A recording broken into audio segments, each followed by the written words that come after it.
Ce programme vous est présenté en Floutovision.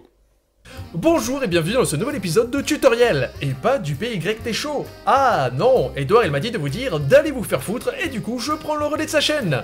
Génial. Aujourd'hui nous allons donc voir comment utiliser la chaîne de la Girl. Ah non, pardon, on vient de m'apprendre que désormais on était censé dire la geek à forte poitrine décérébrée. Voilà. Et ça, c'est un bon remplaçant? Bah, disons que les gens se plaignent qu'il y a des trous toutes les 30 secondes, mais sinon ça va.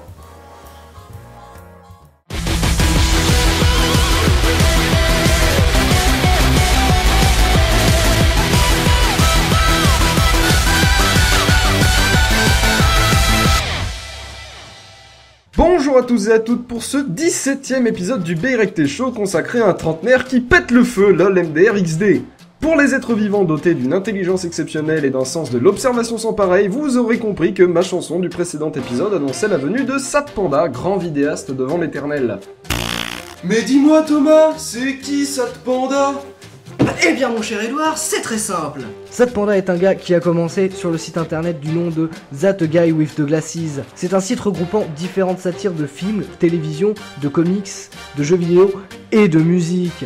Certains de nos compatriotes avaient choisi à une époque de faire des vidéos relayées par le dit site. Et parmi ces compatriotes, on peut compter sur Sat Panda, sinon cette parenthèse n'a aucun sens. Mais aussi sur Benzaï. Et on dit coucou à Benzaï parce qu'il nous regarde, hein Benzaï? C'est fascinant à quel point je m'en bats la couille. Sat Panda était donc sur le site de That Guy with the Glasses et il composait des musiques pour beaucoup de contributeurs de ce site jusqu'à ce qu'un jour il lui vint l'idée de faire également ses propres vidéos. Il a été recruté par le dit site et il a fait des vidéos en anglais pendant plus de 3 ans jusqu'à ce qu'il se mette à faire des vidéos en français. Voilà. Ça fait pas un peu court pour une biographie de Panda quand même, Johnson? Eh bien vois-tu, Thompson, on n'a pas beaucoup d'informations sur le sujet, on n'a ni son âge ni son métier. Ça peut être un peu chiant pour le reste. Eh bien non, ça va même servir le raisonnement de la vidéo, vois-tu.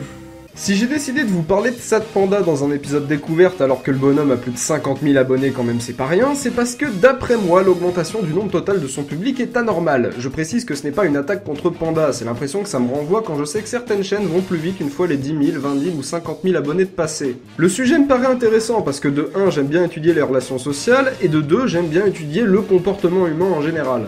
Donc une chaîne avec un si gros public mais qui n'augmente pas un rythme qui me paraît correct lorsqu'on a dépassé le cap des 50 000 abonnés, ça me titille un peu la glande pinéale. On va commencer par vous parler des 2 émissions phares de Panda, à savoir Je parle France et Tutoriel. Je parle France est une review d'à peu près tout ce qui est mal écrit que l'on puisse trouver en français un peu partout. Elle est inspirée de 2 émissions anglophones du nom de Celebrity Hate Mail de Brock Baker et de Your Grammar Sucks de Jack's Film. Mais quand je dis un peu partout, c'est vraiment un peu partout, genre des sites de vente de particulier à particulier, des inscriptions sur les murs, des papiers envoyés par notre magnifique gouvernement qui sait bien parler la France, et bien évidemment les commentaires des utilisateurs de YouTube, Facebook, Twitter ou tout autre réseau social. Voici par exemple différents extraits. Tu veux de la crème branlée? Tu veux un plat de crème branlée? Putain. Tu veux de la crème branlée? Avec de la saveur de chaud. J'y arriverai pas. Fuck, une putain de voix gutturale. J'ai mis un gut de trop, non? J'aime les guts. Descriptif, spray anti-griffure chaton et chat. Spray Francodex anti-griffure chaton et chat permet d'éviter les phénomènes de griffage fréquents sur les meubles, tapis, etc. Sa formule repousse votre chat des zones à protéger. Existe aussi en attractif chaton et chat. Et dans un style totalement différent, on a la série des tutoriels qui ne vous apprend rien, mais alors rien du tout. Du coup, le titre est un peu en totale opposition avec le contenu de l'émission. J'espère que vous aimez l'humour des Monty Python, parce que vous allez être servi en apprenant par exemple à ne pas vous servir d'une chaise. La chaise est en effet un objet muni de 4 pieds, ainsi qu'une surface horizontale, et d'un dossier, qui une fois assemblé donne ceci. Alors oui, c'est un bateau, je suis pas stupide non plus, mais si vous regardez bien, on voit une chaise sur le pont au loin, là. Si, regardez, rapprochez-vous de l'écran, rapprochez-vous, un petit peu plus encore, voilà. Il faut que le nez touche l'écran, c'est bon? C'est bon? C'est bon? Ben quoi, vous pensiez que j'allais vous faire peur? C'est pas mon genre, voyons. Oh mon dieu, attention Jérémy, derrière toi, c'est affreux!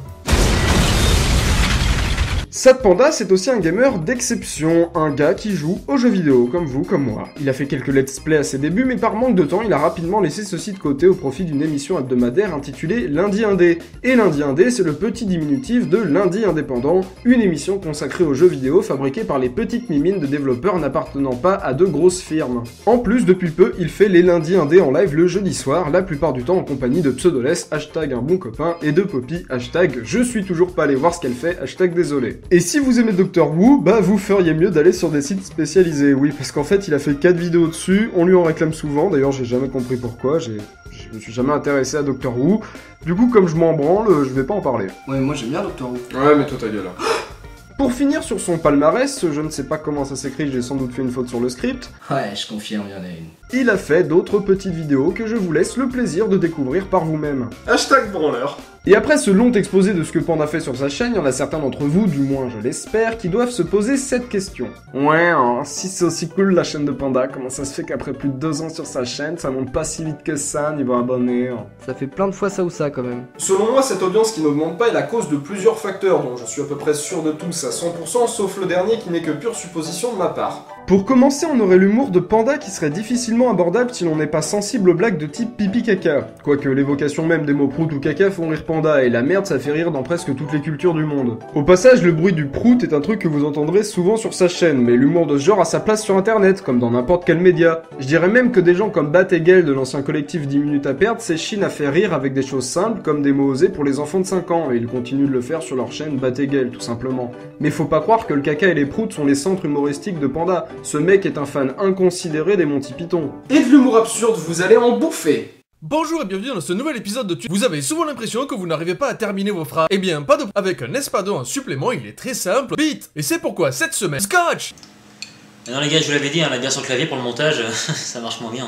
Ensuite, on a le rythme irrégulier de la publication des vidéos de Panda. En fait, il n'y a pas de rythme tout court, ce qui prouve bien que le but premier de Panda est de faire rire des gens, et non pas de faire rire le plus grand monde possible. En même temps, et il le répète souvent, il a un travail à temps plein et pas beaucoup de temps pour les vidéos, au point de confier du montage à un de ses amis, YouTube restant une passion avant d'être un travail pour Panda. Puis on a beaucoup de gens qui s'abonnent à la chaîne de Panda pour les épisodes de Je parle France ou tutoriel, et je peux comprendre que certains rechignent à l'envie de s'abonner quand Panda sort avant tout des épisodes de Lundi Indé qui sont plus simples à produire. Bon, désormais, Panda poste toutes ses vidéos de gaming sur sa deuxième chaîne, intitulée Sad Panda Show, répondant à la demande de ses abonnés souhaitant avoir plus de clarté entre jeux vidéo et humour made in Sad Panda. Maintenant c'est l'heure de la théorie presque plausible mais pas beaucoup quand même, d'Edouard sans W. Panda le dit très souvent dans ses FAQ, mais il tient à faire une distinction entre vie privée et YouTube, et c'est son droit. En même temps, vaut mieux faire une distinction entre vie privée et YouTube quand on voit le comportement de certains trous du cul dans les commentaires. Bon, la plupart du temps, c'est pas trop méchant, c'est des questions niveau rencontre à la machine à café, du genre tu fais quoi dans la vie, tu t'appelles comment, t'as quel âge, etc.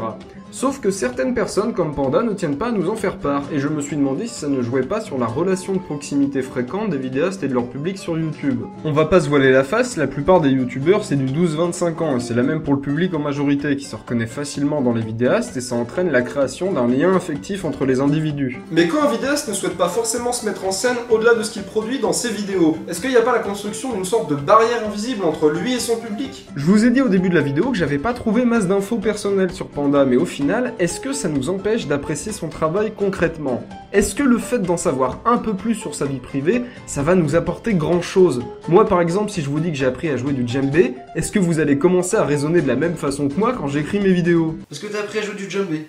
Bah ouais, il y a quelques années. Ah, je comprends mieux pourquoi t'aimes pas Norman. Quoi? Malgré ce côté un peu vieux jeu de Panda qui veut pas trop parler de lui, il a quand même un public au final, donc au pire, fuck mes questions sur la curiosité de l'homme, j'avais juste envie de parler de la relation vidéaste-public pour ce dernier point. Alors, que dire de Sad Panda au final? Eh bien, je le recommande à toute personne étant un tant soit peu curieuse. Et en même temps, bah, j'espère que vous êtes curieux tout simplement, parce que sinon ça veut dire que je foire complètement mon travail.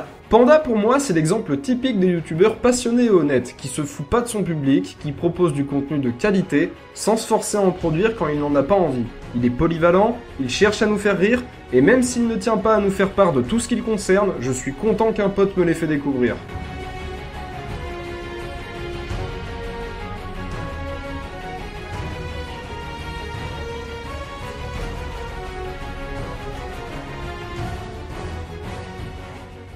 Et maintenant, une petite bande-annonce.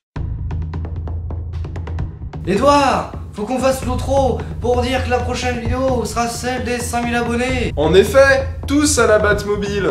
Mais on n'a pas de Batmobile. Alors comment t'expliques qu'on soit dans le salon? C'est la cuisine. Mais arrête de jouer sur les mots, Thomas, tu m'exaspères. Tu te souviens de la promesse que t'avais fait dans la FAQ des 2000 abonnés? Oui, je m'en souviens. Celle où je dis que je vais parler de mon duo de gamers préféré de tout l'univers? Mais oui, La même? la même. Waouh. Waouh. Pas de soucis, et ça sera aussi fort que du Roquefort. C'est une banane. Exactement, et tu vas m'aider à la faire cette vidéo. Si tu m'aides pas à faire cette vidéo, je me verrai dans l'obligation de faire une vidéo sur le goût tout seul. Et je ne pense pas que tu vas être le responsable de la mort de plus de 5000 personnes. Enfin, tout ceci, c'est à toi de voir. Ok, fais péter le scénario.